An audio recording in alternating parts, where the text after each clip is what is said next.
Et bonjour à tous et bienvenue sur la chaîne le RDV MMA. Aujourd'hui on va parler du combat à Paul Dena Alan Nandouzi. C'est parti, générique.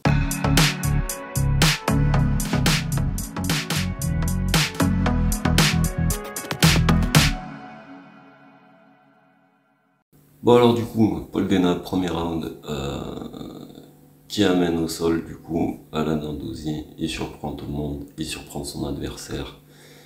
Et je pense que c'est là où il a dominé tout le match, parce que du coup ça donne l'effet de surprise, il est rentré psychologiquement dans la tête de Alan. Et quelle belle performance, que dire de plus. Il l'a amené au sol, à un moment il le prend par le dos, il essaye l'étranglement. On voit quand même que Alan lui donne beaucoup coups derrière la tête, du coup il arrive, bam bam, des gros parpaings, on dirait qu'il a les yeux derrière la tête. C'était belle performance des deux combattants, hein, sincèrement. Il y a du haut potentiel, il y a du beau potentiel pour les combats de demain. Les jeunes combattants sont très performants.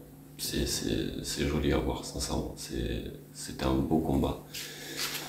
Donc voilà, il prend la domination du coup sur le premier round. Donc du coup, deuxième round, Alan essaye d'amener Paul au sol. Paul le contre, Alan finit au sol. Donc voilà, on voit qu'il le déstabilise quand même psychologiquement parlant. Paul prend le dessus, mais bon, fin du deuxième round, on voit que Alan reprend la confiance. Il reprend le dessus même au niveau du sol. Paul Dena commence à avoir chaud fin du deuxième round parce qu'il il commence à être bien dominé. On va sur le troisième round et troisième round. Alan sait que les deux premiers vont à Paul, donc du coup il se réveille et la Paul Dena a chaud quand même, hein. La Paul Dena a chaud. Je pense que si ça aurait été sur 5 rounds, sincèrement ça aurait été compliqué pour Paul Dena, mais bon, ça a été sur 3 rounds. Voilà, très beau combat, très belle performance dans tous les cas. On voit que Alan est parti un peu frustré, il est parti directement, il est sorti directement. Sincèrement, il n'y a pas de quoi être frustré, c'est des combats amateurs. Et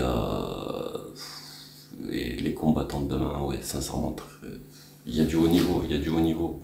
Au niveau français, on n'a pas à se plaindre. Voilà, j'ai vu que Patrick Abirora a été félicité aussi, Paul Dena, donc amitié du coup franco-belge, hein, oblige. Voilà, c'était très belle soirée, très belle soirée. Je reviens sur le combat aussi de Mathieu Leto Duclos. C'était pas un combat spectaculaire comme on se l'imaginait, mais bon, ça a dévoilé pas mal de choses. Du coup, c'est parti en lutte. On voyait pas ça partir en lutte parce que c'était deux strikers à la base. C'est parti en lutte. Domination sur 5 rounds du coup de Mathieu quand même. Sur le premier round, il aurait pu l'éteindre. Après, je pense que voilà, le jeu n'en valait pas la chandelle parce que s'il l'aurait pas, enfin, s'il y allait à 100% et qu'il l'allumait pas, il aurait perdu trop d'énergie. Mais bon, on a vu un Mathieu qui était assez bon en lutte, qui quand même doit s'améliorer un petit peu.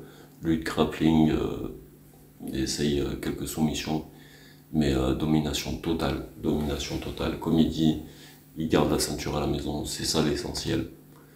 Très belle soirée au final, de très beaux combats, très bon combattant français sur tout le long de la soirée. Très belle performance. Voilà, c'est tout ce que j'ai à dire. Prenez soin de vous l'équipe, à la prochaine.